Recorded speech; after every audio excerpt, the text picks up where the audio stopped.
Hello and welcome to Enchantment of Eternity's review for Lost Season 4 Part 1. This video is part of a series of videos where I review every episode of Lost in parts. For this video I will cover the first 7 episodes, so the first half of Season 4. So I will have to start with a spoiler warning up to Season 4, Episode 7. If you haven't seen up to this point, you will not want to watch this video, otherwise some things will be spoiled for you. However, the first part of this video will be spoiler-free beyond Season 4, Episode 7. So if you haven't seen past that point, don't worry, I will not spoil things that will happen like towards the end or in future seasons. However, I will have a spoiler section at the end of the video which will talk about this first half of Season 4 as it relates to the very end of the show. But for the first part of this video, you will be safe from spoilers. I'll give a proper spoiler warning before I get into that. However, you should have seen up to Season 4, Episode 7 before watching any part of this video. For example, when I'm talking about Episode 3, I might give away spoilers for Episode 7. So you shouldn't watch any part of this video until you've seen up to Season 4, Episode 7. Anyway, so I do have to apologize first off because it's been a while since I had a long break before I did my last Lost video. I had promised to release a Lost video every 2 weeks, but when I moved to America, I got too busy, so I had to put a lot of stuff on hold. That unfortunately included my Lost review, so it's been about 4 months, I should say, since I finished covering Season 3, so it took me that long to get to Season 4, but I got everything in order. I'm pretty much caught up, so hopefully I will try to keep to the 2 weeks schedule, so every 2 weeks I'll have another Lost video right up until the end, till I'm finished covering Lost. Hopefully that is the case. Anyway, let's jump into Season 4. Now, I often will say that the first 3 seasons of Lost were the best, and Season 4 is when it started going downhill. Now, I have gotten some pushback against this, particularly from my brother, saying, wait a second, Season 4 is actually really good. It's one of the better seasons, so it should be included along with the first 3 seasons. And to clarify, I actually do agree with that. But my position is that the show started to lose its footing and started to lose the feel that made the show great, and started to set, let's say, have the building blocks of setting the stage for the terrible ending that's eventually to come. And I think that that did start in Season 4, but Season 4 itself is still a good season. So I would, to clarify, I often say that Lost had 4.5 really great seasons. And so what I mean by that is the first 4 seasons, Seasons 1, 2, 3, and 4 were all great. And the first half of Season 5 was great. And the second half of Season 5 and Season 6 are not good. And I'll cover Season 5 when I get to Season 5. So I still think that Season 4 is a good season. Just as good, some would argue even better than the first 3. But even so, I can see that this is where the show starts to come apart. So I think both statements are true, where I do think Season 1, 2, and 3 were good, and Season 4 when it starts to go downhill. Now, I've heard various opinions on this. Some people prefer Season 4 because Season 1 had a bit too much, like the island story was just meandering. And it wasn't like really, it was about people arguing or whatever. And then Season 2, it had some horrible episodes like Fire and Water and, stuff with the tail section, and they all ended up dying off anyway, pretty much. And then Season 3, of course, is criticized for having way too much filler and just meandering too long, and I talked about that in Season 3. I think these are all valid criticisms, and so some people would look at all that and say, well, Season 4 is better because it's shorter season, more succinct, but it's hard for me to put this in words, but when I sit down, and especially I noticed this when watching season 4 just now, after having just watched 1, 2, and 3, is that when I sit down and watch, especially the very first episode of season 4, and I notice this trend throughout season 4, it has a different feel to it, and it's very hard to put it into words, but it seems to be missing something that the first 3 seasons have, a sense of group dynamic, a sense of character dynamic, and a sense of intrigue and purpose to the show that it seemed to have lost. It's hard to say. Now, as I said, I don't think that makes this a bad season. It still has some really great episodes in this season.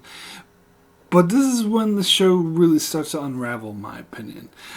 This is where, like, even the first 3 seasons would always have, like, weird mysteries that never got resolved. But to me, those mysteries or what happens in those seasons work in a vacuum. Like, they still work even though for that one, like the episode Numbers in season 1, that's still an amazing episode despite the fact it never got any satisfactory conclusion or follow-up or whatever.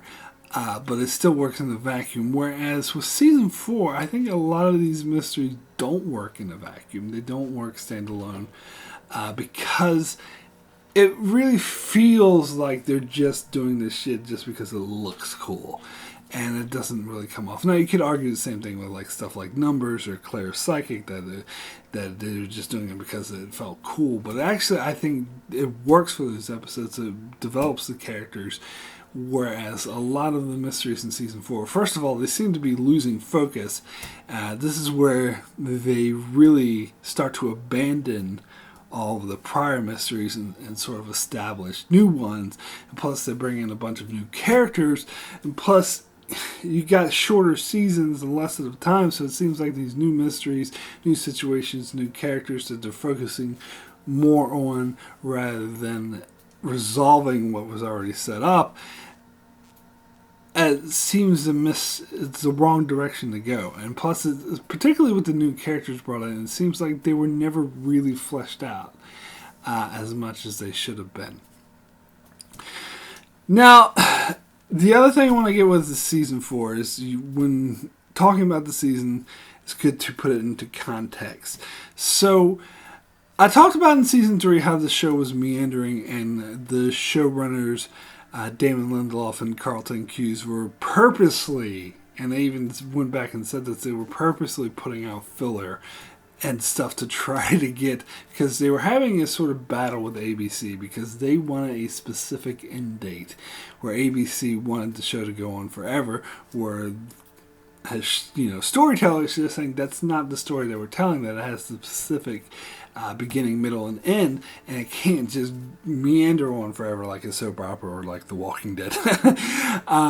That it needs to have a specific end date, and you have to understand it's the early 2000s. Nowadays, it's really common for shows to be like that because the format's different, but in this time, I talked about this a lot, that Lost is sort of a trailblazer in having this particular kind of modernized serialized storytelling, which will become more commonplace, which is more commonplace nowadays, but back then it really wasn't.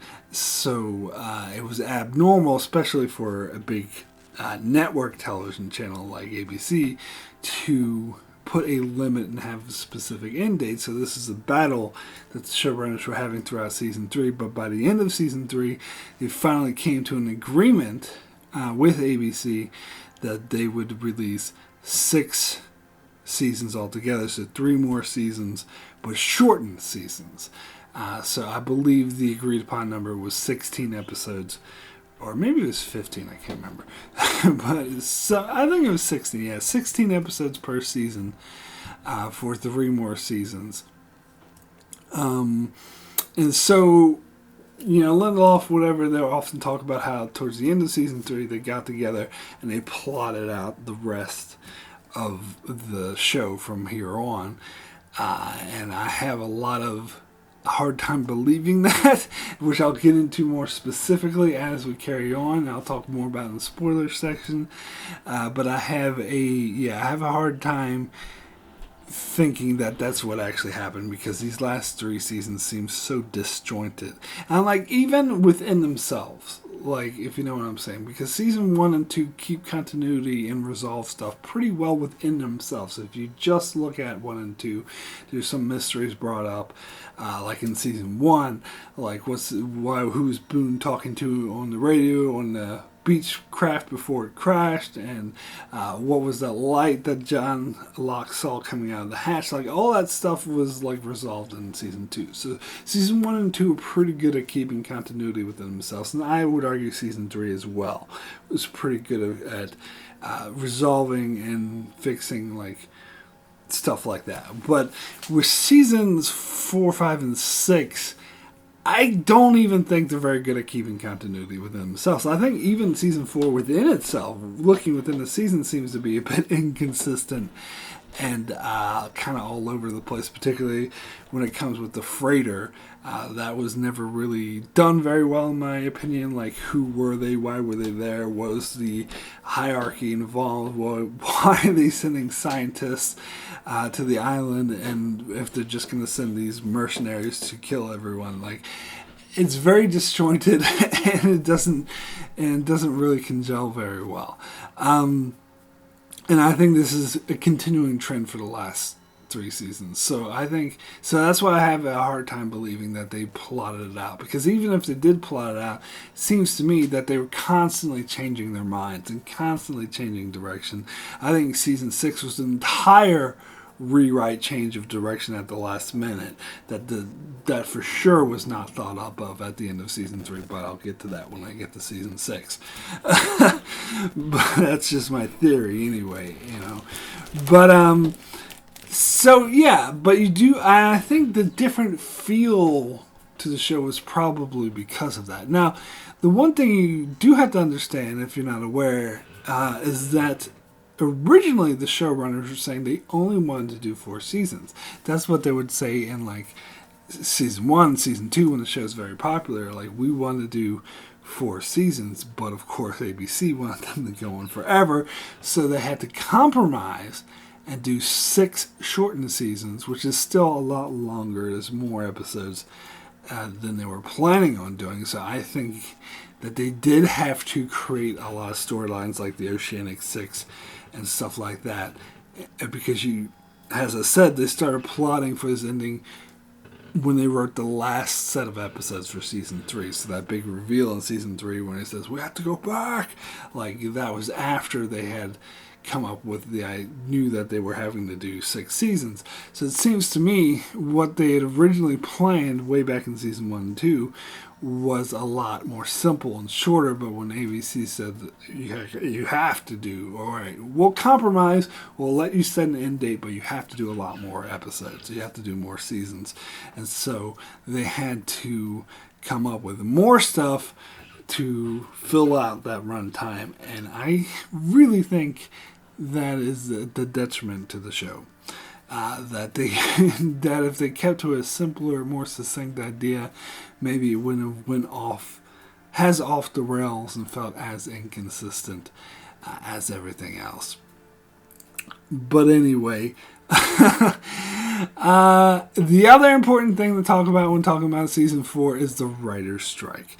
Because, as I said, originally the intention was season 4, 5, and 6 would be 16 episodes. But the writer's strike happened, in the middle of season 4. So if you weren't watching the show while it was airing, what happened is that season 4 aired the first 8 episodes. In fact, I almost wanted to do this video to cover 8 episodes, but then the videos would be uneven, especially since the finale at the end is a 2-part and I'll cover in 1 episode. So that means I'll be covering 8 episodes this video and 5 the next video, which is too uneven for me, so I wanted to do the even 7-7 split. So even though it's 7-6, because as I said, the two-part all cover is one. But anyway, that's still more even than they're doing 8 and 5. But it would have made more sense though, because it has, if you're watching this as it was airing, they aired the first 8 episodes, and then the writer's strike happened. So there's a huge break. We didn't know what was going to happen. We didn't know if the show was going to come back at all. Would we even get to finish season 4? What's going to happen? And eventually, the writer's strike was settled, but there wasn't that much time left to complete the season. So they agreed. The agreement that was come to is that they would do the 5 more episodes, which I guess turned into 6 episodes because the last one was a 2-parter. To finish out season 4. So it ended up being 14 episodes in total, which was actually shorter than the original agreed upon 16 because of the writer's strike. But then I believe season 5 and season 6 ended up having slightly more episodes to compensate for this. So I think they had like 17 or 18 episodes instead of the original 16 to sort of compensate for the fact that 2 episodes were missed out on season 4. And also the showrunners talked about how there were a couple planned episodes in season 4 that had to get scrapped, and some of it got transplanted into season 5 because of the writer's strike, because they had to shorten their idea of what they were doing. And the showrunners themselves talked about how before the writer's strike happened, they felt kind of lost for ideas. They felt kind of like unenthusiastic, and they felt like they were in a dead space and didn't really know what to do. But when they came back from the writer's strike, they felt invigorated, like they had more of a purpose, and they knew exactly what they wanted to do. And I think that shows. I do think, with one exception, obviously, which I think if you've seen the show, you know what I'm talking about. But I think for the most part, that definitely shows that the first half of season 4 is a bit weaker. It does seem like they had less focus and less enthusiasm for the work. And the second half of season 4 was just amazing. I mean, when they came back from this break, they came back with a bang. But of course, I'll cover that in the next video. But for this part, for the first part, it does seem a bit hollow. It does seem a bit bland. That's hard to get into specifics about. It's more of a feeling that something was missing that was there in the first 3 seasons that isn't here now. It just didn't feel like it was as fully fleshed out of a show. Hard to explain, but that's just my feeling on it. Anyway, enough of this preamble. Let's get into the specific episodes of season 4, starting with episode 1, the beginning of the end. So, this is a Hurley-centric episode. So this is when we start with the flash forward format, which, to be clear, I'm a huge fan of this. I think this is because, as I said, the showrunners noticed that the flashback format was getting a bit tiresome, but they didn't want to get rid of it entirely. They just wanted to change it up and do something different. So then, as we got taste at the end of season 3, which is setting the stage for season 4, they would set up these flash forwards. Now, I've heard the opinion that the flash forwards is a huge mistake and it makes no sense for the characters to be, off island or whatever, but I totally disagree. And I do like how most of these flash forwards in season 4 are all taking place before the season 3 finale. That's sort of filling in the blanks, because that season 3 finale flash forwards purposely was very mysterious and left a lot of questions open. So this starts to fill in the blanks a little bit. And in this one in particular, we get Hurley seeing Charlie, and which ties in nicely, of course, to the island storyline where Hurley is just finding out about Charlie's death. So that kind of plays nicely. But for the most part, and then of course the concept of the Oceanic Six was first introduced into this episode. Because at the end of season 3, a lot of people didn't know. They just assumed that everyone was rescued because Jack and Kate were there, so why wouldn't everyone be there? But then this episode starts with the Oceanic Six and sort of clarifying that only 6 people got rescued. Now, as I said, I'm going to cover up to the end of episode 7, which all 6 of the Oceanic Six are revealed. So I'm just going to go ahead and spell it out here. So it's Jack, Kate, Hurley, Saeed, Sun, and Aaron. And of course, I'll get to Aaron shortly. Those are the Oceanic Six. But when this episode first came out, I was like, who are the 6? Nobody knew. Now, the thing is, because I watch a lot of spoiler stuff over the summer before season 4, like in between seasons, I've read spoilers and went on websites. I knew of the concept of the Oceanic Six before I saw this episode, so it wasn't that big of a shock to me, but it's kind of my own fault for ruining it.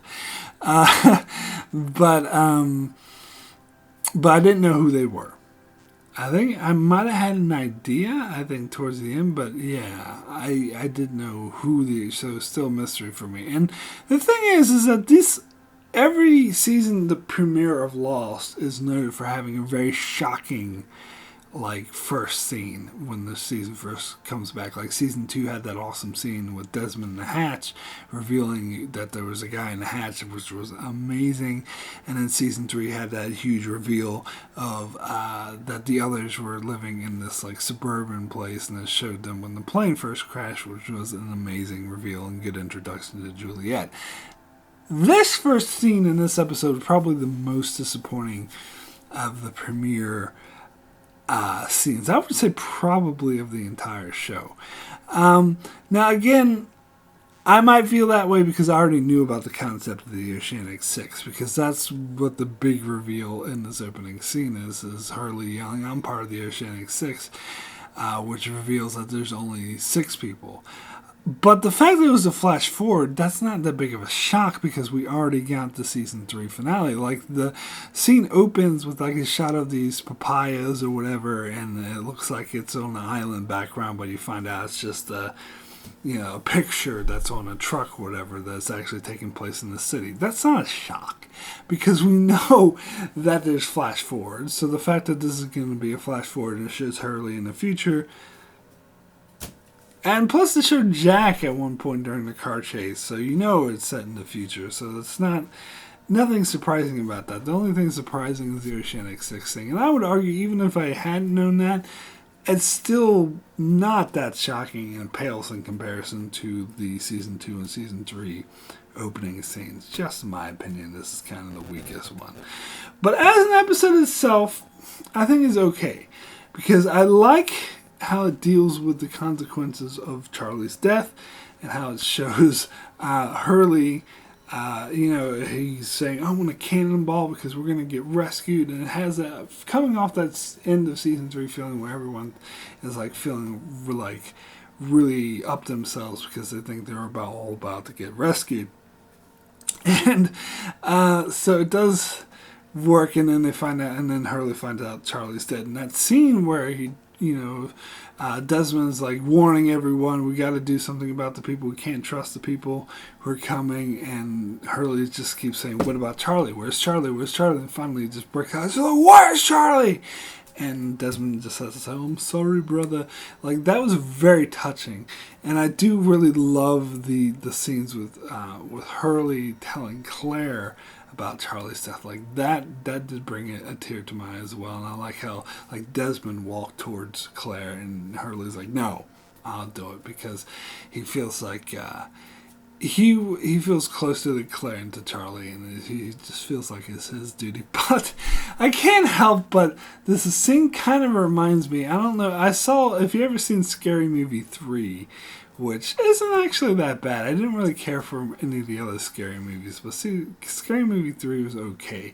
But there was a scene where they had these two, the father and the uncle who were looking at the children was kind of making fun of signs, and this little girl is her teacher died, or there was like a horror thing happened where the teacher died and the father was going to break it to her easily, but the uncle was like, look, now let me do it. You're too upset. I'll break it to her easily. And he's like, about your teacher? And she's like, yeah. She's dead! And then the girl starts screaming. It's like, I know! Ah! And they start screaming. And that's what this scene kind of reminded me of, because Hurley just went up to Claire and was like, he's dead! He's dead! And started crying. And then, of course, Claire started crying. So I actually think it might have been a better idea for Desmond to do it. I don't think Hurley did a particularly good job of trying to break the news softly or easily to her. He was like, he's dead! But anyway, still touching the scene though. I still really liked it. The stuff with Naomi still being alive was a bit ridiculous. If she does, of course, die shortly after. But I think the implication was she died at the end of season 3 to bring her back so they could have the stupid plot with, her and, Jack trying to find the dummy trail or whatever. That was kind of just a way to fill up space. And it was really interesting how Jack pulled a gun on Locke and pulled the trigger. I don't know. I kind of have a hard time believing this because I do believe that Jack definitely would not like Locke anymore. But as far as Jack knew, that gun was loaded. So Jack would have just shot Locke in the face in front of everyone. I mean, I know Jack's really upset and pissed off with Locke, but it seems like that's taking it way too far. I mean, he didn't even shoot Ben in the face, and he had a lot greater reasons to shoot Ben in the face than he did Locke. I think that was kind of a bit contrived. But here's the thing, and I'll talk about this a lot as we get into this first half of season 4, is the whole splitting of the tribe, because this is when we have Team Locke and Team Jack split up, which I think is a very interesting concept. I just don't think it was executed perfectly well. I think it did feel a bit rushed. Like, it's a good concept to have something they've been teasing throughout all 3 seasons, because there's always been, especially since the end of season 1 and definitely during season 2, there's been this conflict between Jack and Locke. Of course, season 3, Jack and Locke were pretty much separated the entire of season 3, which was pretty interesting. And so this is the first time they're coming back together since basically the end of season 2, although they did cross paths once in season 3 when Locke blew up the submarine, which is another reason why Jack doesn't like him. So it's an interesting concept to have, because Locke always wanted to be the leader of the group when Jack was, and so they always fought over it. So it's a concept that they would actually, things would come to a head and they would split off, and some people would go with Locke and some people would stay with Jack. Now this, I think, could have been done better, though. It seemed to happen. I really love the concept. I just think it seemed to happen a bit too fast. And the people who went with Locke, I think we should have gotten more of a preamble, more of a reason of why they would go with Locke. And even some of the people who stayed with Jack. Like, why did Sun and Jan and Desmond stay with Jack? I think we should have had more clarity left to that. And the whole thing with Rose and Bernard, like, that really pissed me off, how they stayed with Jack. That was done purposely for plot purposes, because it literally made no sense for Rose, and they try to address, they know this, so they try to address it, but it doesn't really address it. And they address this later in episode 7 as well, where Bernard says, "Oh, Locke's a murderer, so we can't go with him," even though Rose doesn't want to leave the island because she'll die. But still, Locke's a murderer. No, that's BS.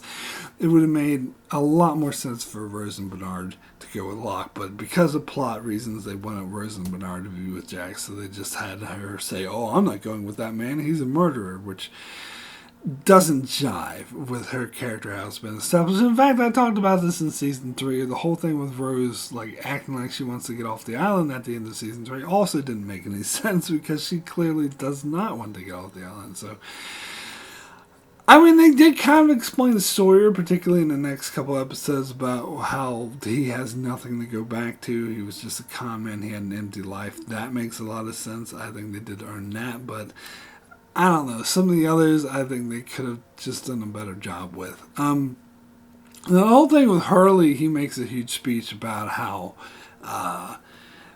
Charlie's last words were to, warn them about the freighter, so they're all going to go with Locke because he's avoiding the freighter. But this is kind of doesn't make any sense. It kind of doesn't jive because Charlie gave his life. The whole reason he gave his life, because we talked about this a lot at the end of season 3, is that he could have easily walked out of the room and then shut the door behind him. He didn't have to sacrifice himself. The reason why he sacrificed himself was so that Claire and the others could get rescued. So he wanted, even though he knew that wasn't Penny's boat, he still made the decision to help them get rescued. So actually, by going with Locke and not wanting to get rescued, they're actually defying Charlie's wishes. His wishes were, and maybe Hurley, to be fair, maybe Hurley didn't realize this. He didn't, because he's not aware that Charlie purposely sacrificed himself. He just knows about the not Penny's boat thing. But still, it does seem to be against the wishes of, whole reason why Charlie sacrificed himself was so Claire would get in that helicopter, and Claire and the baby would get in the helicopter and get rescued. But whatever. Anyway, yeah, so let's just move over to the next episode, which is Confirmed Dead. Now, this is a really interesting episode. I like it. It does get more into these new characters that come to the island from the freighter. I don't know. I kind of think it was a missed opportunity to just kill off Naomi immediately. And I realized they did that as kind of to create conflict, but I think the cost of it was too high because it makes her character not make much sense, to be honest. I mean, if her whole purpose was to escort these, 4 scientists, which is what we're told in this episode, then why did she first go to the island by herself? And later we see, well, I won't get into that because it's not covered in these episodes, but anyway, it doesn't make sense why she would just go by herself and not escort the scientists if that's what she was meant to do. And why would the scientists come after her when they know that she's there? Like, why didn't they go with her in the first place? I mean, she sucks at her job if her job was to protect them, because she goes to the island by herself and gets killed. I don't know. I think they just could have handled this whole thing better. Now, as for the 4 characters that are introduced, we got Lapidus, we got Miles, we got Charlotte, and we got Daniel Faraday. The only one of those 4 I think was worth a damn or ever very useful is Daniel Faraday. I think he's the one people gravitated towards the most. He was always a very interesting character. Miles, he does seem like in a later episode, Hurley will even say, "Oh, great, the freighter sent us another Sawyer," and it does kind of seem like that.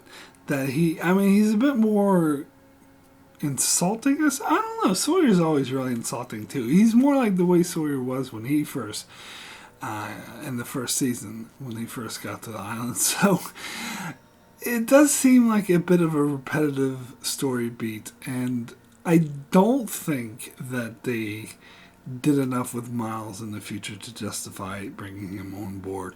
And same thing with the Lapidus. Lapidus always felt like this is the pilot guy. Here's the stereotypical pilot guy, and that's all that ever comes to his character. It was never fully developed or whatever. It just seems like, oh, we need to have a pilot involved. Here's a pilot.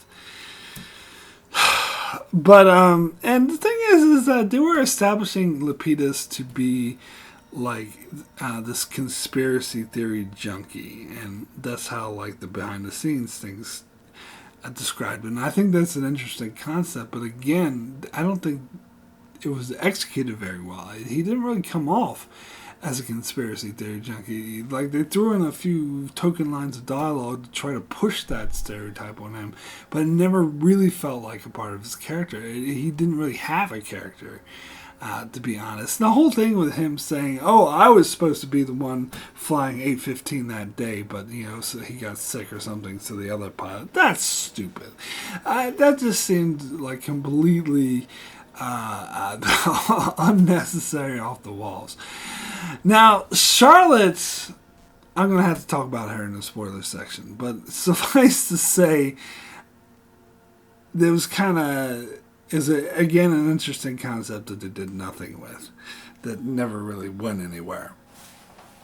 Again, she's kind of, I'll talk about this more in the future episodes, but the characters are kind of antagonistic just for the sake of being antagonistic, particularly Miles and Charlotte.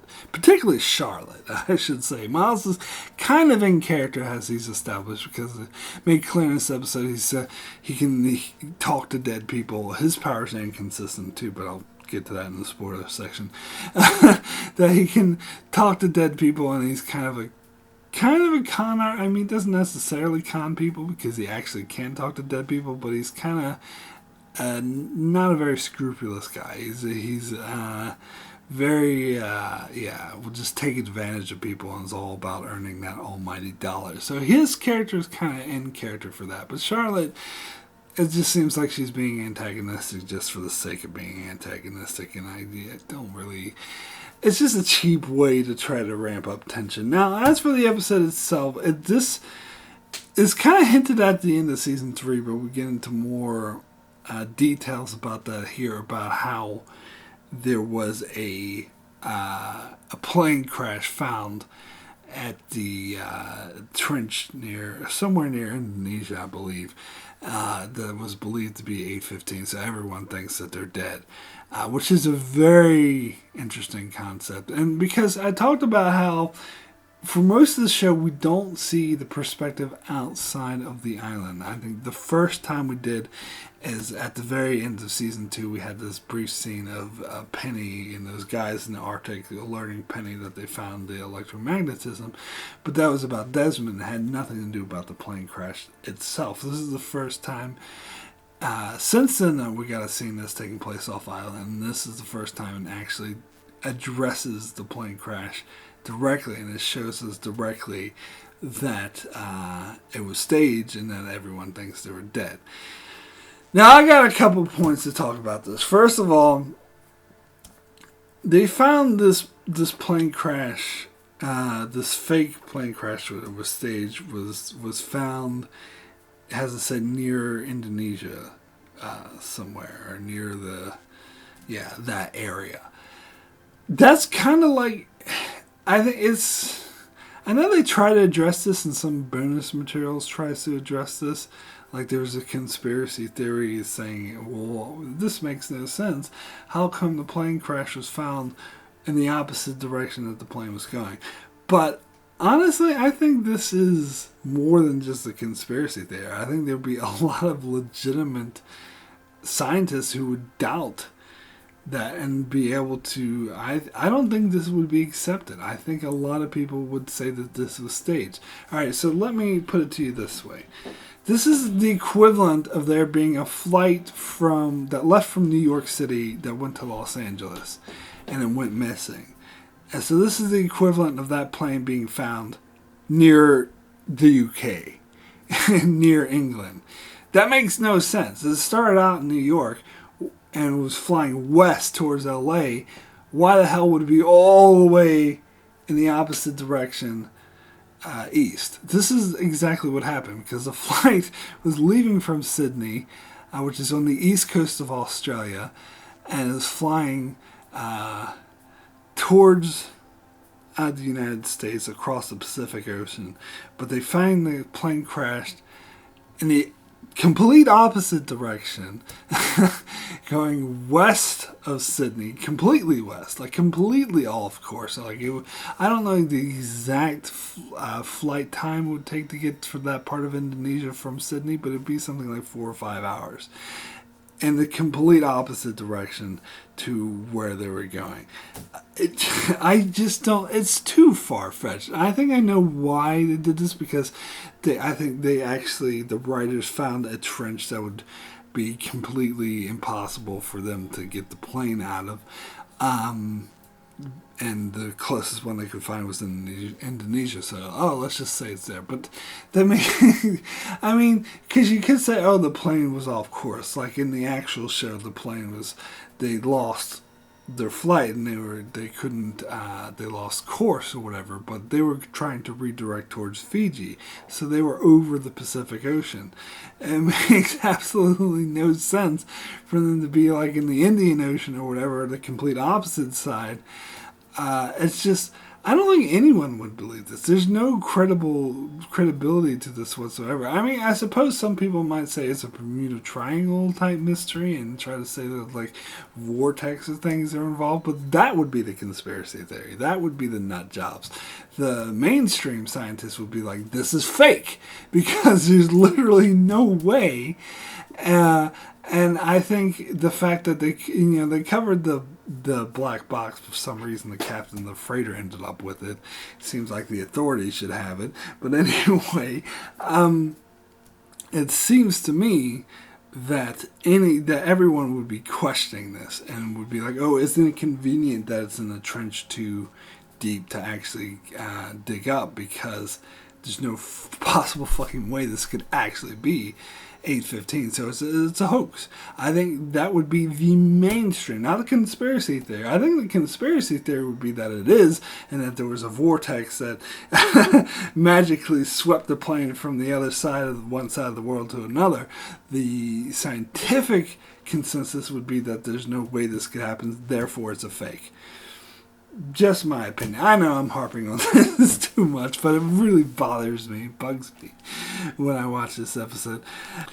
But anyway, getting into the episode itself, it was actually pretty good. I mean, it was pretty suspenseful. I think even though, I don't think they did enough with these characters to justify their introduction. It seemed to happen too fast. This was a good introduction to these characters. And I particularly like how, Miles Kane was holding a gun at Jack and Kate. I thought that was very true to their characters. And he was saying it's because Naomi gave them a code. And, of course, he goes to talk to her dead body, which introduces his sort of powers. But the scene I absolutely love is when, Juliet and Saeed show up to ambush Miles, and when Jack says, I have two of my friends holding guns at you right now, and he's like, how stupid do you think I am? And then Saeed or Juliet fires one of the guns and comes out, and Jack's like, I don't know, how stupid are you, Miles? Like, that was an amazing moment. I really liked it. So this is a decent episode. Anyway, let me get into the next episode, which is The Economist. Now, the island storyline for this episode I thought was a bit weak. This is where I think they were playing off of like this conflict between Camp Jack and Camp Locke, when like these were two totally separate groups that hated each other all of a sudden, when they just split up like 2 episodes ago, which, even to be fair, in story time was just like a couple days ago. It hasn't been that long. And all of a sudden they're treating them like they're two opposing like forces. And again, I think this is a result of season 4 being truncated, and it doesn't actually fit with the pacing of earlier seasons, where the pacing for earlier seasons was extremely slow.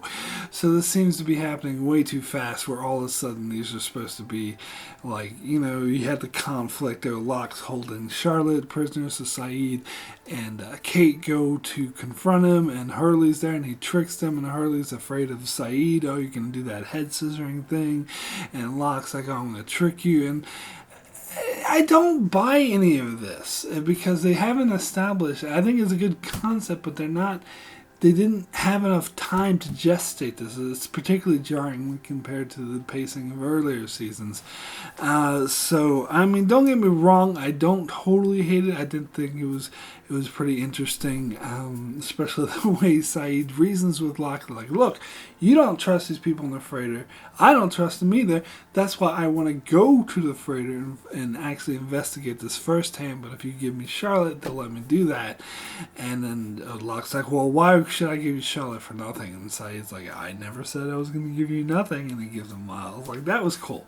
I did kind of like that. But some of the, like, the conflicts or whatever, it seemed a bit contrived stakes, which I didn't buy that much. Now, as for the flash forward with Saeed, this, to me, is one of the biggest cases of, let's do this, it looks so cool in this episode, and I don't really think this through, and I'll get more into that when I get to the spoiler section, because I can't really spoil it here, but suffice to say that they never really explain, like, what the hell is going on with Saeed, why exactly is he, and now they do get more into the whole thing with Ben Linus, but not to my satisfaction. Again, I'll get more into the spoiler section. It's hard to talk about this without getting into spoilers, but I didn't care for this thing.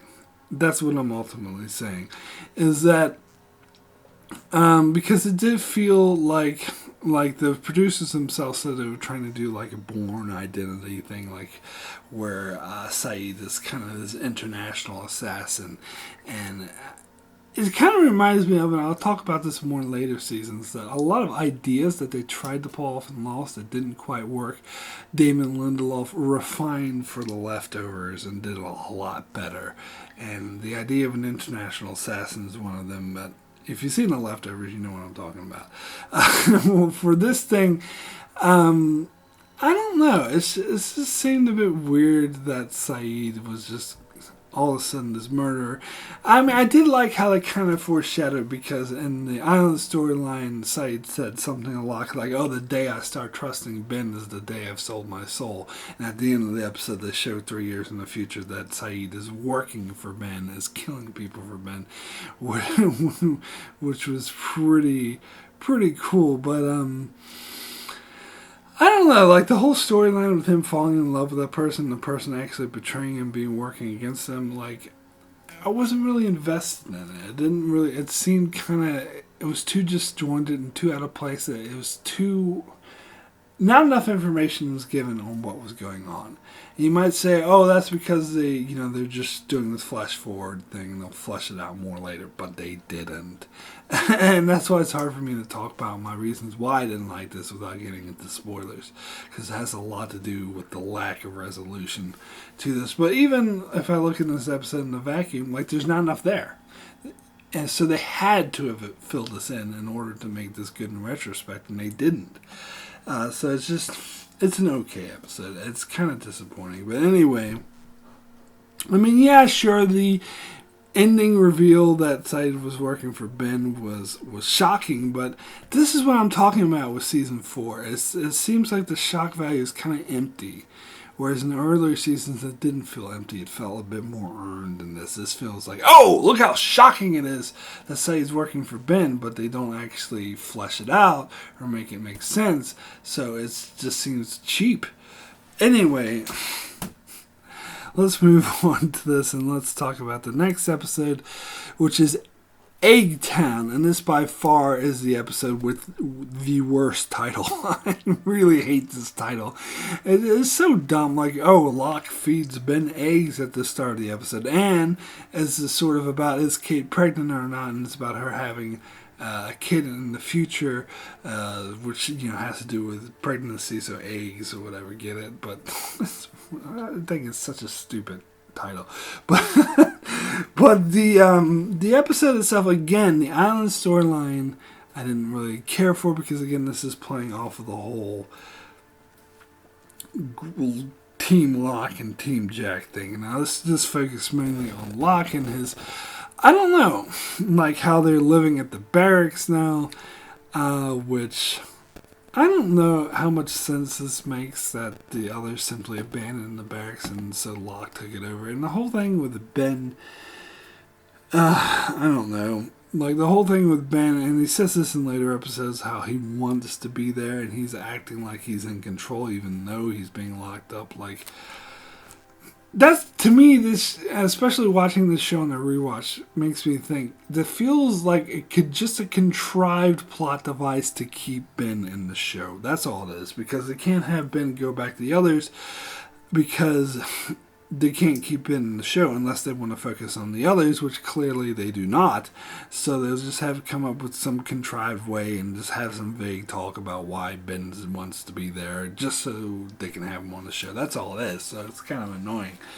But the episode itself, of course, gets into Kate trying to, find out if the freighter knows about her, which, of course doesn't really matter. I suppose if they didn't know that she could run away and escape or whatever and slip by unnoticed before the authorities get to her, but still, it seems like it would be given that anyone who has sort of any manifest, which Lapidus already said. In fact, she should have just asked Lapidus this. That's a good question. Why didn't she just ask Lapidus? Because he said he knew the whole manifest, so why didn't she just go to him and be like, well, if you know the manifest, you know who I am. And he'd be like, yeah, I know who you are. You're a fugitive. That's the end of it. You don't need this whole stupid storyline with her infiltrating Locke's camp to get into Miles. That's a good point. But anyway, it was just a contrived way and to find out, and we get more of why Miles is looking for Ben, and he's offered, he offers Ben money. And the way that Miles talks to Ben is like, don't treat me like him, because when he asks for the money, Ben's like, oh, that's ridiculous. Miles gets upset and is like, don't treat me like I'm one of them. And again, this is not really earned. It doesn't really fit with what we know, what we learn later of Miles. So, I don't know. The whole storyline just seemed like a bit of a waste of time. I didn't really buy it that much. I didn't really care for the Island storyline. I mean, the thing where it ended where Locke wanted to show his superiority to Miles, so he put a grenade in Miles' mouth. I mean, how practical is that? Well, there's no way Miles would be able to hold that grenade in his mouth for however, because Locke just walks away. He would have blown himself up. Especially the way he was going, trying to scream with it. That grenade would have fell out. And plus, after that intimidation that Locke gives him, you would think Miles would have told him everything he wanted to know, but apparently he tells him nothing. And this happens a lot. With this season, I think even more so than previous seasons, that characters don't say things that they should because the writers don't want the audience to know this information yet. And a lot of this information, I would argue, would have been better if the audience did know it now, and they're just withholding it for no reason, or maybe because they haven't thought of it yet, or maybe because they don't know what the fuck they're doing, and so characters are being out of character and written in contrived manners of not saying what they should say because the writers don't want the audience to know this information. That's basically what I feel. But anyway, getting into the Kate flash forward stuff, this was the better part of the episode. I did think it was very interesting because this is a huge question people had at the end of season 3 when they saw that Kate was, back in real life, but she didn't seem to be in jail. So what's going on with that? So this gives you the proper answer. And her lawyer is Secretary, Undersecretary, I can't remember his title, but Aaron Wright. Sadamir Aaron Wright from The Expanse. I did remember this, though, so I wasn't as shocked when I watched this episode. In fact, when I first watched The Expanse, the whole time I was like, God, I know that actor. Where the hell do I know that actor from? And eventually I figured out, oh, yeah, that's right. He played Kate's lawyer in that one episode of Lost. But anyway, it was so weird seeing Aaron Wright defend Kate. I kept expecting him to push his agenda for war against Mars. We need to attack Mars, but he never did that. Anyway, I did like these scenes. I think it was very good resolution, as I said, to find out exactly why Kate was still free. And of course it played off of her celebrity, and then had Jack come and give testimony. That was all good stuff. I really liked that. And one good thing I would say about that on the storyline is I did like how this whole episode was making you believe that she gave birth to Sawyer's kid, because they're playing in the On Island storyline. Her and Sawyer talking about the possibility of her being pregnant, and she says she's not, but then we have these flash forwards where she has a kid, so that makes you think, she's lying, she was pregnant. And then they had Jack say that he's not interested in seeing her kid, and so that leads you to believe it's because he knows it's Sawyer's kid, and so it holds it against him because of that. And then the big shocking reveal is that it's not Sawyer's kid, it's actually Aaron, which I do think was an effective reveal. I did really like that, and the reveal said, that she's actually took Aaron and is now raising Aaron, so she didn't get pregnant by Sawyer, so she wasn't lying when she said she wasn't pregnant. So I did like that. So that was a cool reveal. That was a cool, the whole flash forward thing was pretty cool. But the Eye on the storyline I could do without, honestly. So it was, again, kind of a mixed bag of an episode. It was all right. So we'll get into the next episode, which is The Constant. This, of course, is currently the highest rated episode of Lost on IMDb. I think it's tied with Through the Looking Glass, but they kind of put it above it for some reason. And generally, this is a fan favorite, and I think with very good reason. Now, do I personally consider it the best episode of Lost? Probably not, but it is definitely up there. It is definitely one of the better episodes. And it was definitely a striking huge difference between the previous episodes of season 4 to get into this episode. I've always loved that Desmond episodes are always my favorite. I love the Live Together, Die Alone, and also the other one, Flashes Before Your Eyes. And this is sort of playing off the time travel thing. Now, the way it does it is so interesting.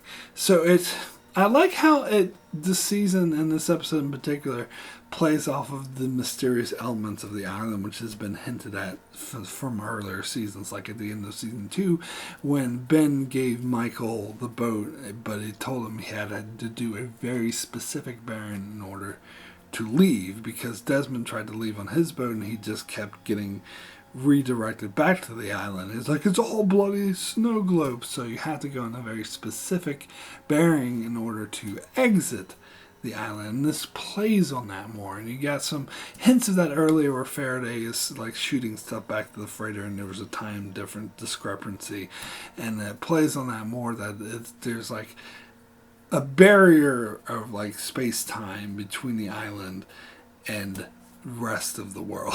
And of course the show will get into this a bit more, and so I do like that aspect of it, and I do like how it has to do with, because Faraday asked, was Desmond exposed to any electromagnetism? Of course he was. He had that huge, and it kind of annoys me that Jack and Juliet didn't just say yes, they just stared at him. People just stare at each other too much in the show instead of giving plain answers. But anyway, so that was a very interesting concept, and of course we get another great time travel episode like Flashes Before Your Eyes. Most people think this is better than Flashes Before Your Eyes. I don't know. I think I kind of like Flashes Before Your Eyes better, but they're both awesome. Just put it that way. Because this one is different, though, and I like how it's not just another time travel episode, but in a totally different manner, and it feels very natural to the story being told. That's because there's side effects, again, as I was saying, the whole barrier between, because apparently Lapidus deviated slightly from the bearing, even though he didn't want to. He had to because there was a storm. He tried to stay on the bearing, but the storm pushed him off of the bearing, and so this had side effects for Desmond, and he ends up being dislodged in time, which of course was a really cool concept. And the Damon Lindelof talked about how when they were making this episode, they were trying to figure out how to do the transitions from the different time periods, and eventually, I think it was him, he said that he showed someone the Next Generation finale, All Good Things, as an example, as the way that Picard would travel through the different time periods, like, because he's talking about, at first they were talking about doing like a whooshing sound or like a whoo to signify, but when they looked at All Good Things, there was just like no sound. It was just like a seamless cut, like all Picard was in one time period and all of a sudden he was another. And sometimes it would be even to comedic effect where Picard would be in the middle of a sentence and he would finish that sentence in a different time period and it would be like, what are you talking about? Like, it would just go boom. And so that's what they did here, and I think it was brilliant. I think it absolutely worked. It showed how disorientating this was for Desmond. It really put you in the mindset when Desmond's on the helicopter. He's yelling, "I'm not supposed to be," and then he goes back to the 90s and says, "Here," and then the other, the boot camp guy was like, "What do you mean here?" Like, that was really great. And it also having Minkowski, the communications officer, and how he was also dislodged in time, it showed, of course, he died because it's really to set the stakes that Desmond's life was in danger, and how he was talking about how it's every time he travels back and forth, it gets harder to get back, and he's just like, "I can't get back," and he dies. Like, it was all like really good stuff, and this is the episode that really gets you to appreciate Daniel Faraday as well, because, of course, Desmond goes and sees him when he's a younger man, and it's so convenient that he just happens to be also in the UK. So, and it's in, not driving distance, but train distance, because Desmond takes the train from where he happens to be in the 90s. How convenient. What if Daniel Faraday happened to be in Australia at the time? I guess Desmond would be pretty screwed. He'd have to take the 20-hour flight in order to get to him. But anyway, just so happened to be in the same island. But it was interesting. I did like the use of Daniel Faraday in this episode, and it was just and of course, what really makes this episode great is the scenes with him and Penny, like particularly the scene at the end where they find out Penny is his constant. So as Daniel Faraday explains that you have to have a constant to anchor you in both time periods. So he finds Penny is the one connecting things. So he had the phone call at the end that saves Desmond's life, but at the same time, it's having that reunion that we've been waiting for forever since the end of season 2. That Penny is looking for Desmond, and she actually finally gets to talk to him. And they say how much they love each other and how much they were hoping to find. And I must admit, I did shed a tear on this recent rewatch. That was a very touching scene, a very effective scene, especially the way it was built up to, the way it was earned. Something that Lost does best, and this is a really good example of that. So I can't see why some would consider this the best episode of the show, because this is definitely a really good example of what Lost does best. But the thing is, and I'm not saying this is a slight against the episode, because I still love it. It's one of my favorite episodes. But more of a minor nitpick thing is that the whole idea of there being a constant is a bit hard for me to buy. That it just, there happens, in order to save someone's life, to stop the time travel, all they need to do is find a person who's in both time periods. I mean, that seems a bit silly, and a bit simplistic, and a bit hard to buy, a bit too much for plot convenience, because they just needed to have Penny involved. But whatever, it's such a great episode, I don't care. Anyway, let's move to the next episode, which is The Other Woman.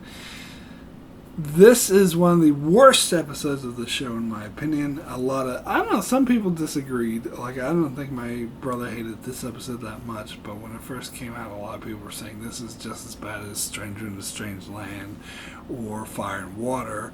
And I've heard other people be like, "Oh, come on, it's not that bad." Yes, it is. I think this episode is horrible. Part of the reason why this episode irritates me so much is this is like the biggest example of them creating artificial tension between the Daniel Faraday and Charlotte, like the freighter people, and it doesn't make any sense. None of this episode makes any sense. Now, if you're watching this for the first time, you might be thinking, well, maybe it'll make sense in the later episodes in context. No, it does not. It's completely out of place. Not just with everything that came before this, but everything that came after, and especially everything that came after. Like, this episode, it makes no sense. Because they were set to believe that Faraday and Charlotte are going to this tempest to kill everyone on the island and release poison. But when they get there, Juliet finds that they're actually trying to stop the poison, and Ben wants to poison everyone and kill everyone on the island. Why? What the fuck sense does that make? Ben doesn't have a gas mask where he's at. If there's poison that comes up and kills everyone on the island, he would die as well. He might say, oh, he always has a plan within a plan. Bullshit. And it just makes no sense, because Ben's whole purpose is like, oh, the people from the freighter are coming to the island to kill us. But really, he's going to be the one who kills us? And I'm not getting into spoilers here, but it doesn't jive to what we see later on. So it's just, the whole thing is... this is what really makes me think the writers had no idea what the fuck they're doing. They did not have a plan, as it wasn't very specific. They were just making shit up. Oh, we want a conflict between Charlotte and Daniel Faraday, but we want the audience to be confused as to who to trust: the island people, Ben. Who do they trust, Ben, or do they trust the freighter people? But they did their job too well, because they made it too confusing to the point where it makes no fucking sense whatsoever. And this whole storyline with like Juliet and her flashbacks were so dumb. These anger me because it's completely unnecessary. The story with Juliet and Goodwin, like, it was hinted at they were having an affair. That was fine, but they had to get into this detail where they create this character who's like a psychologist, and I hate this character. I think this character is totally pointless, but don't you worry, because she's never going to appear again. She's totally pointless.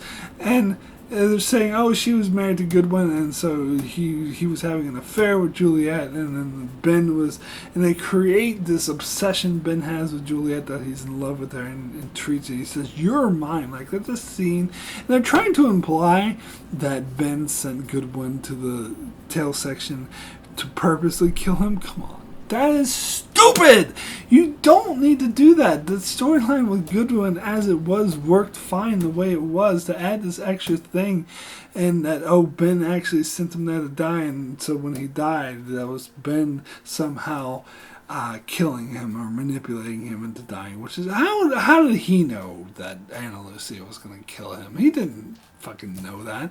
I mean, it's just so stupid. And then they had that scene, they revisit that scene yet again for like the 5th time at the show at the start of season 3, where the others are in New Otherton and they see the plane crash, and this time they try to spin it to give the context that Juliet and the psychologist or whatever are staring at each other when Ben tells Goodwin to go to tail section. He's like, see what he's doing? He's gonna hurt Goodwin.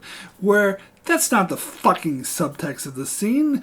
As portrayed in the early episodes, the subtext of the scene is that Juliet is pissed off at Ben for keeping her on the island, and she blew up at him the day before. To add in this other subtext into it makes zero fucking sense. This episode is so goddamn frustrating. Just the whole concept of the Tempest, that Goodwin's working with these chemicals. Like, why are these chemicals there? What do they have to do with anything? What's going on? What's happening? Nothing! Fuck this episode! Alright, sorry. Anyway, let me get into last episode of the video, and that is Yeon. I can never pronounce this correctly, I'm sorry. Or Yeon, or Yeon. This is another episode that's going to frustrate me. One of the video I did a while ago, I think I named this one of the worst episodes of the show, but I don't know. I think I'd walk that back. I don't think it's quite that bad, because it's still a good episode. It's frustrating to me, though, because there's an element of the episode that pisses me off so much, and they just took it out. This would have been an amazing episode. So let me not meander or beat around the bush here. Let me just jump into my complaint with this episode, and that's obviously the misdirection that Jin's still alive in the future. So when I get back to the Oceanic 6, at this stage, a lot of people, and I think I knew there was going to be a Sun and Jin flashback coming on, or flash forward coming. I knew that was coming. So a lot of people like us assumed that the Oceanic 6 was, Kate, Jack, Saeed, Hurley, Sun, and Jin. That was the assumption. It wasn't until after this episode that we realized that Aaron was included in the Oceanic 6. And because, of course, Jen is revealed is dead and never made it back to the mainland. But we assumed that it was going to be Sun Jen, and so the big misdirection is that Jen's not alive. Now, the reason why this pisses me off so much is, so we're giving what were thought as flash forwards of Sun being pregnant and giving birth, and Jin trying to get to the pregnancy, and he's buying this panda that has a toy. Some people think this is brilliant, but that pisses me. I'm sorry, it's not. This is insulting to me. It pisses me off, and I'll tell you why. All right, because they're showing flashbacks of Jin at an earlier time, doing some, going to some Chinese ambassador as an errand for his job to give this panda bear. But the way that they insert these scenes alongside the flash forwards of Sun giving birth is purposely and obviously there to make you believe that Jin is actually still alive in this future and he's going to Sun's birth. Now, some people think it's brilliant because there's clues to that this is actually taking place in the past, such as Jin's behavior is more in line with the way he used to behave, and why would he be so pissed off and obsessed with giving Sun a panda toy? It doesn't make sense. But it's not fucking brilliant. It's cheap. It's contrived. It's horrible writing. And the reason why, and this is what pisses me off, is that these flashbacks serve no purpose whatsoever other than to fool you. And I think that's cheap writing. Because the show is classic for having a lot of shocking moments, a lot of mysteries, a lot of surprising things. And it does this a lot with withholding information and switching the perspective, which I love, because sometimes you only see things from one person's perspective, but then you go back later and you see things from another person's perspective from the events that occurred earlier, and it completely flips everything on its head. And I think that kind of storytelling really works. But this feels more contrived because these flashbacks with Jin getting the panda bear serve no purpose other than to fool you. And I think that's cheap. I think all the other, playing with perspective and playing with time frames, all that is fine, because even though sometimes it's done there to shock you, it also serves the purpose of completely affecting the characters, affecting the story, so every scene works. Because in universe, this is what it means. This shock in this episode, this full wool of the eyes, is happening completely outside of universe, and it really takes me out of the show, because in the universe, none of the characters are being fooled to thinking that Jin's still alive. None of the characters are seeing these completely irrelevant flashbacks of Jin looking for the panda bear. This is clearly just for the audience, and it's fooling you. Now, you may make the argument that the same thing could be said at the season 3 finale with the flash forwards, because that's also, none of the characters are seeing Jack in the future. That's also the audience being fooled. But I think that is different, because those scenes serve a purpose, not just to fool you. They're there to expand upon Jack's character and juxtapose brilliantly, by the way, the way his mentality is present day as opposed to the way his mentality will be 3 years in the future, and how he's turned into the complete opposite person, how he's this person of strength wanting to leave the island, and in the future he's this broken man trying to get back to the island, and the mentality that has on his character, even though you could argue that the flash forwards are just for the audience and not for any of the characters, it's still done to develop his character more, if you see what I'm saying, to develop the story more, to flesh out the world, to make the characters make more sense. The flashback to Jin do not in any way, shape, or form flesh out his character. They do not in any shape or form add to the story. They do not in any way, shape, or form flesh out the world or the story. They are simply there to go fool you. They serve no other purpose than that, and that is cheap. That is cheap, in my opinion. That is bad writing. That is contrived. That is insulting to the audience, in my opinion. Now, here's the thing. I've heard the counter argument, particularly from my brother, who I think loves this episode, that those scenes worked brilliantly because they lure the audience into this false sense of security that Jin is there to be for Sun's birth, but then it's like more of a gut punch when you find out Jin is actually dead. I would argue that same effect could have been pulled off just as effectively without resorting to the cheap nonsense, contrived bullshit of having these totally irrelevant scenes that have absolutely nothing to do with anything. Like, if you look at those panda scenes in a vacuum, like if you separate them from this episode, they are the most irrelevant, pointless scenes that add zero to the show or to the characters. Now, this is what I would have done, and I'll probably get into this when I did how I would write season 4. Just get rid of those scenes. You could accomplish the same effect of having the audience believe Jin was there by having Sun call out to Jin, because that's part of what they do. When she's giving birth, she's a bit delirious, so she says, "Where's my husband? Is Jin coming, Jin?" That's all you need. That is enough, because if you're watching this show and you see these flash forwards and you see Sun calling out to Jin, as an audience, you would just assume that Jin is alive, but he's simply not being shown because this particular episode is focusing on Sun's perspective, which we get a lot. There's a lot of Sun and Jin episodes that focus more on Sun, that just show her perspective and not show Jin. So the audience would just assume that's the case here, that of course Jin's alive because she's calling out to him and saying, "Where's my husband?"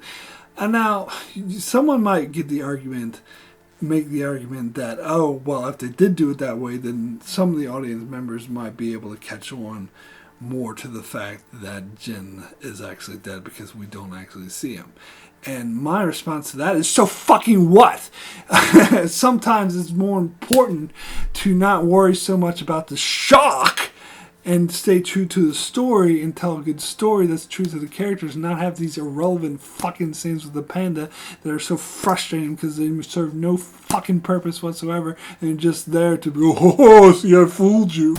Bullshit. This episode actually would have been a billion times better. I would have said this would have been one of the best episodes if they simply left those scenes out. Because I must say, that ending when it is revealed that Jin's dead and you see Hurley and Sun going to his grave and Sun is talking about how she gave birth, like, that scene did have me in tears. It was a very effective scene. It would have been a hell of a lot more effective if they didn't have those stupid fucking panda bear scenes. But other than that, it's hard to say, because that's why I can't say this is one of the worst episodes, even though that panda thing, like, that frustrates me to no end, as you can probably tell. But other than that, this is actually a good episode, and I can see why some people like this episode, because I do think the flash forwards with Sun and the island storyline work very well in conjunction. Like how, Sun wants to go back to Locke's camp, and Juliet's like very very vigorously saying you can't go because you'll die, and she eventually tells Jin that that she cheated on him, and that puts them up, and then they end up making up towards the end, and Jen's like, I'm never gonna leave you, I'll always be with you, and then you flash forward and find out he's dead, and he did leave her. That is a gut punch. That's all you need. You don't need the panda bullshit. That just ruins the episode. Anyway, harped on this enough, so I'm gonna have to say this is a poor episode. It could have been great, but they ruined it with that stupid bullshit. Anyway, that is it. That is it for my first half of my coverage of season 4 of Lost. I thank you guys so much. This is a really long video. Hopefully it won't be so long in the future. Thanks for sticking with this. But I will get into my spoiler section soon. But if you haven't seen up to the very end of the show of Lost, you will want to drop out now. Be sure to check out my channel. It has to do many more videos and other shows like The Expanse and Star Trek. So be sure to subscribe so you can keep up with all that. And thanks a lot for watching. But if you have seen up to the very end of Lost, you can follow me now to my spoiler section, which begins now. Okay, let's start with the beginning is the end. And so for this episode, I got to talk about Jacob's cabin. The way that it's like magically reappearing, and like Hurley sees it, and he clearly sees a man that was similar to the man we saw glimpses of in The Man Behind the Curtain. And how this does not at all, any way, shape, or form match up to the later seasons where we actually learn about Jacob. But Jacob is not this old man looking guy, but just a younger looking blonde dude who hangs out by the statue, at the the base of this Fortress statue by the sea. So what the fuck is that? I know they tried to like ham fist the cabin into it later on, and at the end of season 5 they show what Alana and Lapita's going to the cabin saying, oh, it's being used by him now. But that doesn't explain it. Does why? And the way the cabin was explained, described in The Man Behind the Curtain, not that it was magical, moving, and this will become a plot point for later on in season 4. That it's a magical moving cabin that only Hurley can find for some reason. Like they're just making shit. It's like you're just making shit up now, aren't you? Yeah, the writers are giving no thought to consistency or whatever. They're just like, oh, wouldn't it be cool if the cabin was magical and moving? Hey, yeah, it would be cool. But you know what would be cooler? If it made any fucking sense to the rest of the story. Anyway, let's get into the next episode, which is Confirmed Dead. Now, as I've talked about with Charlotte, I gotta talk more about Charlotte, because her character was very pointless. Like, she's introduced as this archaeologist, or I think she's an anthropologist, but they keep treating her as like an archaeologist, so I get very confused. I think even in season 6 in The Flash Sideways, she refers to herself as an archaeologist, and I think someone called them out on this. Like, she's supposed to be an anthropologist, and the writer's like, oh, well, she's an archaeologist in The Flash Sideways. Yeah, sure. That's just your horrible writing. They don't know the difference. But anyway, when they had the season 4 first came out and they had this behind the scenes stuff, they were saying, oh, she's there. Her purpose in the story is to get more into the history of the island, like the weird hieroglyphics and Egyptian signals, and what is the history, how is that to relate to current times. And did that actually happen? No. So from those scenes, though, it made me think that was their original intention of introducing her. In fact, I thought she would have been one of the more interesting characters if that was the case. You know how I said a few episodes got cut because of the writer's strike? Well, apparently her episode was one of them. She was meant to have a flashback episode, a centric episode. I think Faraday was as well. But because of the writer's strike, they got cut. And Faraday's, of course, got pushed back into season 5, which they totally fucking botched. But I'll get to that later. But she was supposed to have one. And I have a feeling that they were supposed to get more into her actually using her skill set. But as it is, like, she never uses her skill set. The fact that she's an anthropologist has zero impact whatsoever. And then at the start of the next season, they just kill her off. That's why her death pissed me off so much, because it made her a useless character. She had no point in being there. Now, as far as Miles goes, as you know, hopefully you've seen up to the end, he actually survives to the end of the show, but I never really felt he fit in the show. In fact, I thought, and I'll get more in this when I get into season 6, like, his buddy-buddy relationship with Sawyer to me never felt well earned, and I never really got a pin on who this character, a hold on who this character was. And I thought, even though he had that flashback in the episode in season 5, which fleshed him out a bit more, I don't think they did quite enough. I never really liked this character that much. And Lapidus, as I said before, is always just the pilot. He had no character whatsoever. He's just a pilot guy. Alright, so let's get into the next episode, which is... actually, no. Before I move on, let me talk about Matthew Abaddon, because he appeared in this episode, and he also appeared in the previous episode, in the flash forward for Hurley. He was like this very mysterious figure.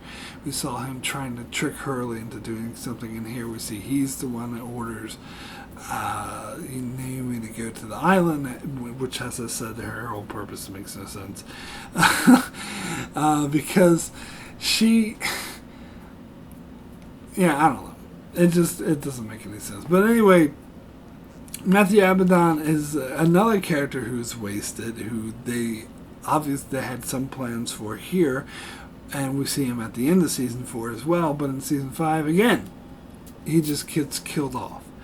And I'll have to get to this when I get to season 5, because season 5 and 6 is really when I think the writers, maybe they did originally have a plan, but they were just rewriting and making shit up as they went along, because maybe they just changed direction and didn't know what the fuck they were doing. But that's really how it comes off as.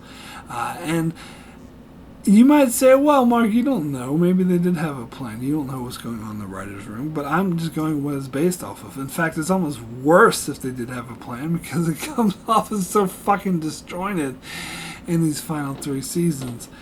But anyway, let me move on to The Economist.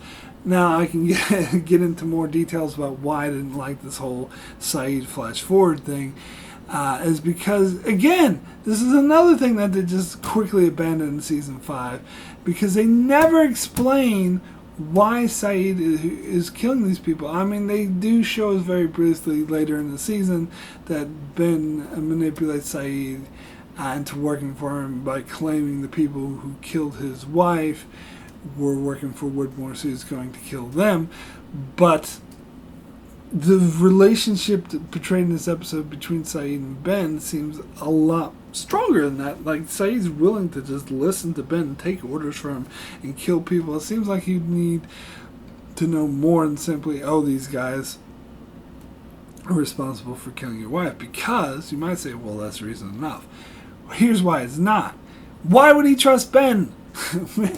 Why would he believe Ben that these people are actually killing his wife? And in fact, I think it's implied that these people aren't responsible for his wife's death. That it was actually Ben who did it in order to manipulate Saeed into killing people. And they just never really explain, like, who is this economist? Is it Charles Widmore? I think that's what we're led to believe. But we're never really, it's never really explained who exactly these people Saeed are killing. And what exactly are they doing? They work for Widmore? Okay, fine. Doing what? What does Widmore want? What are these people doing? What's going on? Where's my left foot? Where's blah, blah, blah, blah? I don't know. Sorry. Where's my false teeth? Anyway, I just don't think... I just think they just... Oh, wouldn't it be cool if Saeed was an assassin? And they didn't give any more thought than that. So anyway... let's get into Eggtown. I don't know if I really have anything to say about Eggtown, actually. I think it's all been said. We know eventually what happens with Aaron and Kate, and I think it all works. So anyway, let me just move on to The Constant. I don't really know if I have anything spoiler-wise to say about this episode either. It is also... Okay, I'll talk about Faraday a bit, because this is when it's hinted at that he can't remember anything from before. And of course, that's explained in future seasons, that apparently he had an incident with the time melting device that kind of melted his mind, and he was kind of out of it until he went to the island and he was healed, which they do hint at sometimes, because the doctor on the boat's like, oh, what did Faraday help him? He can't even help himself. So I think that does this kind of, and the whole thing with Charlotte showing him the cards and seeing if his memory got better.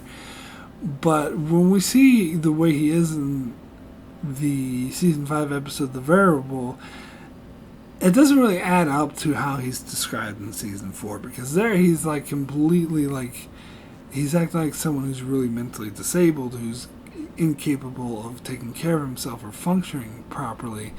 Yet the way to describe him in this season is as, oh, this guy's a brilliant, like Faraday's, like what's his face? Not Faraday. Lapidus is like, oh, this guy. You know, most of the stuff he says goes over my head, and the other stuff goes way, way over. That doesn't describe someone who's mentally disabled. So it doesn't really add up. I don't think that they really did a good job fleshing this out. But I did find it interesting the way. Back in the 90s, I was in a back in the 90s when Desmond was talking to Faraday and you know, telling him about the future, and it was like, and Faraday is like, oh, so I'll remember this in the future, and Desmond's like, no, you don't actually. I guess you just forget. And it's like, why would I forget? But of course we find out it's because he loses all of his memories and becomes a bit loopy, which that does make sense, and it does kind of add up. And this, of course, we introduce the concept of his journal and how important it is, how he has everything written down in it. But I'll get to his journal when I cover season 5, because that is some grade 8 bullshit there. But I'll get to that when we get to season 5. Anyway, let me move on to the next episode. Oh my god, which is The Other Woman. This episode, as I said, it doesn't add up. It doesn't make sense why they're talking about that Faraday and Charlotte are there to kill everyone. They're there to actually stop the chemicals from releasing. Why? So Kimi and his team can just come up and torch the island. Anyway, this makes no sense. Like, their whole way to describe the freighter, like, it's hard to, if you try to get all the pieces and fit them together. Okay, so what is the hierarchy concept of the freighter? Why did Widmore hire Naomi to bring these specific scientists, Faraday, and Miles and Charlotte, to the island, and also hire these mercenaries who are meant to torch the island and capture Ben? Why did they send Miles there? Why is he all about getting Ben? But then Kimi just shows up and kills him. I suppose you could say that the mercenaries were a failsafe, but I don't know. I think the whole structure and the way the freighter is like built up and who Widmore is, like, none of that makes any sense at all. And speaking of Widmore, I guess we could also talk about the reveal in this episode that this is when they first reveal that he's involved in the main story, not just as someone in Desmond's flashbacks, but someone who's actively involved in the island. And the way Ben describes him in this episode is that someone who wants to exploit the island for monetary gain, which does add up to the way his character's been described so far. But as we learn in later seasons, he was originally an other, and thought that Ben stole the island from him, which is kind of the way they describe it in The Shape of Things to Come. But I honestly think that when they made this episode, they originally intended that to be true, the Widmore just to be a money-grabbing thing. But I think once they got back from the writer's strike and wrote The Shape of Things to Come, they changed their minds and decided to come up with this backstory of him being another instead. Now, I don't really think it jives with what happens here. I mean, you could always chalk it off to Ben is lying, but that's just such a blanket excuse for bad writing. Oh, don't worry about that line because Ben was lying. Like, that's used a bit too much, in my opinion, to excuse bad writing or change in direction. But anyway, let's get into Yeon, and this episode is really just undercut by the fact that you find out that Jin's actually alive. And the way that Jin is alive is so contrived writing is unbelievable. but I'll get to that when I get to season 5. But anyway, I think that's all I have to say about spoilers. See you guys in 2 weeks for the second part of season 4 review. Take care.